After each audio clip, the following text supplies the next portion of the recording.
given the results of the election, ano yung major issues na haharapin ng Senate in the 20th Congress? So there's, of course, obviously, there's the impeachment.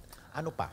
Well, there's the impeachment against the Vice President. An impeachment case was filed against the President, which is pending in the House. I don't know how that will be resolved in the coming weeks and or days.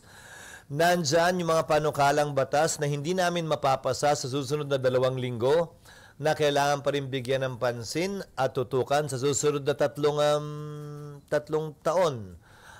Maliban doon, syempre, makikita mo na yung pagporma, paghahanda ng ilan na nangangarap, nag-aambisyon o nag-iisip na tumakbo sa mas mataas na posisyon o sa parehong posisyon, kabilang na ang Senado, pagdating ng 2028. Hindi ba parang awkward yun for Kailangan nilang harapin sa sarili nila, sa salamin at sa taong bayan, yung kanilang magiging pasya, kung ang nagdikta nga ba ng kanilang desisyon sa impeachment ay yung personal nilang interes o nakabatay sa ebidensya at sa batas at sa pananaw ng mas nakararami base sa kanilang napanood din na ebidensya ang kanilang magiging desisyon kaugnay ng impeachment.